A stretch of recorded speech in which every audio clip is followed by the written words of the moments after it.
Hey, what's going on, everybody? It's etaprime back here again. Today we're going to be testing out Linux on the all-new AMD Ryzen Z2 Extreme APU. What I've got here is the MSI Claw A8. It's the first handheld to hit the market powered by the Z2 Extreme, and so far I've been having a lot of fun with it, but I've been testing Windows mainly. Now, at the time of making this video, official SteamOS will not even boot up on this chip, but we can install Bazzite, and that's exactly what I did here. Surprisingly enough, it booted up. It works. I've got TDP control using a third-party application, and performance here is really good.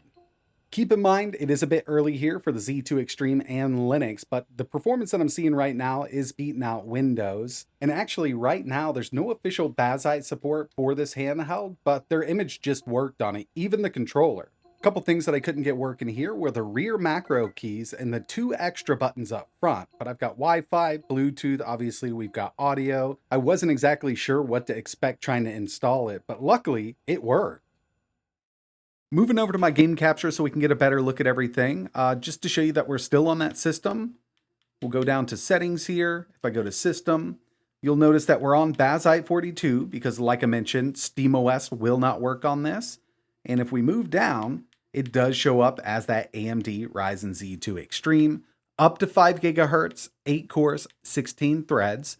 The MSI Claw A8 has 24 gigs of RAM total. I've got 8 dedicated to the iGPU, but here in Bazzite, and I suspect even if we installed this on SteamOS, it's going to show up as 10.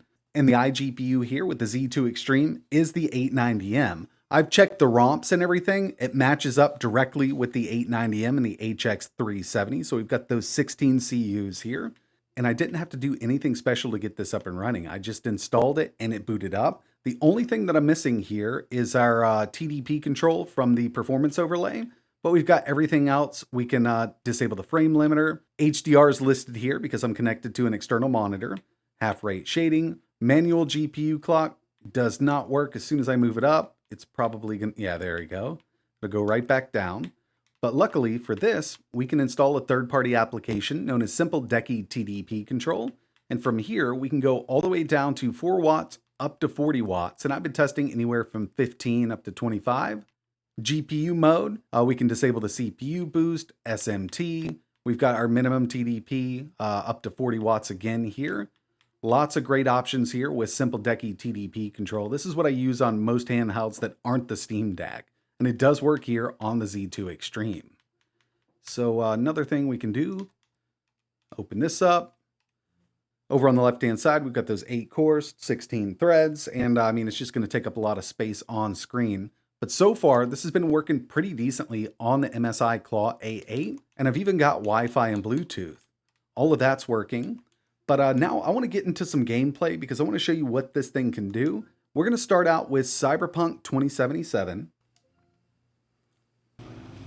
I will be testing this game at a couple different TDP levels, but the first thing I wanted to show you was just kind of on par with what the Steam Deck has. So we're up to a 15 watt TDP, got my performance overlay in the top left-hand corner.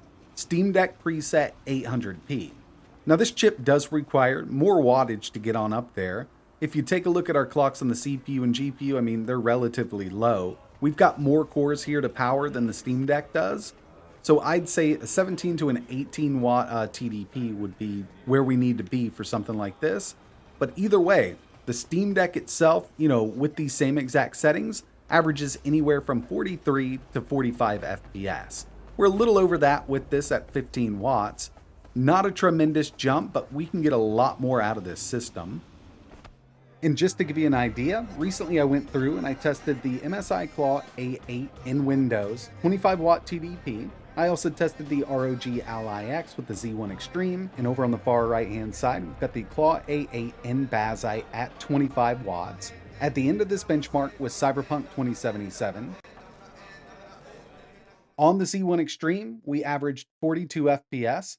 On the Z2 Extreme in Windows, we averaged 46, and in Bazzite OS with the Z2 Extreme, we averaged 51. So we've got a nice little jump there over Windows gaming with this unit already. Another game I tested was Shadow of the Tomb Raider at 1080p, low settings, again on the Z1 and Z2 in Windows, but I wanted to check out the performance in Bazzite OS or Linux with that Z2. On the Z1, we averaged 59 FPS. On the Z2 Extreme in Windows, 64. And on the Z2 Extreme in Bazzite OS, we averaged 70 FPS. Checking out some more gaming in Bazzite with the MSI Claw A8 and that Z2 Extreme. We've got Street Fighter 6 at 1080p, medium settings, 17-watt TDP. And on the Z1 Extreme, I usually have to drop this down to around 900p to get this kind of performance out of it. Now, it's one of those games you either play at 60 or 120. We're just at 60 here, and it's working great at that lower wattage.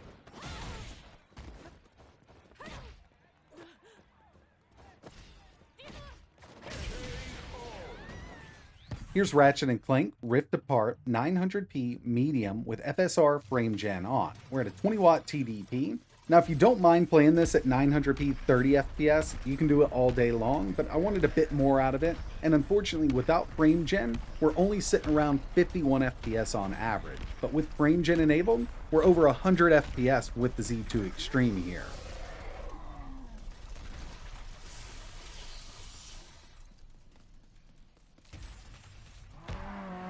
Japanese Drift Master was one that I thought we'd be able to just run right out of the box, no issues whatsoever, but I actually had to take this up to a 25-watt TDP, low settings, 720p in order to get this kind of performance. But unfortunately, this game really did fall on its face with this Z2 Extreme right now.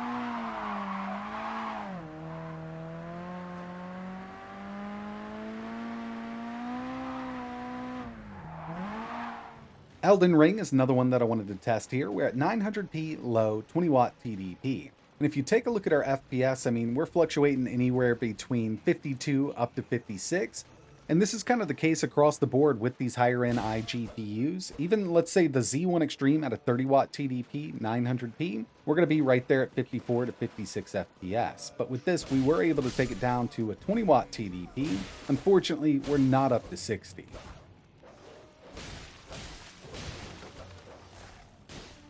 Witcher 3, 1080, medium, FSR set to balanced, 17-watt TDP. I kind of wasn't expecting this. I'm not using dynamic resolution scale, and usually when I test on an iGPU, we go with the Steam Deck preset, but that's mainly low settings with dynamic resolution enabled. We didn't need it here, but I am using that FSR set to balanced, so it's kind of making up for it. But overall, I mean, we're seeing a pretty good frame rate here, average of 72 FPS. And the final one I wanted to test here was Spider-Man 2, 900p medium with frame gen on. Go ahead and try this on any iGPU, even at 900p low with no frame gen, it's not going to hit 60 FPS. Maybe very low settings, FSR set to ultra performance 720p, we could get close to doing 60 with it, but if you want to go up in the resolution on these iGPUs, frame gen is kind of a must.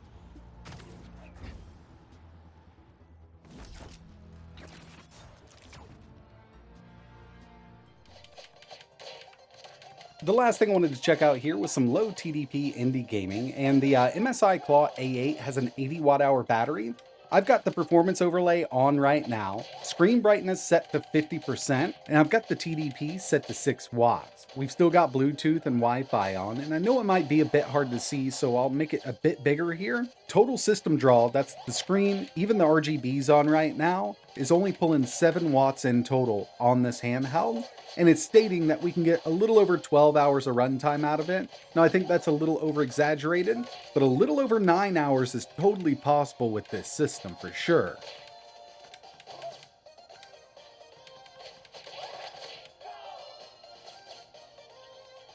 And of course, over time, we will see better performance out of Linux with the Z2 Extreme, and hopefully we do get real SteamOS support soon. As soon as I can get it to boot up on most of the HX 370 devices, we should be able to get it to boot up over here.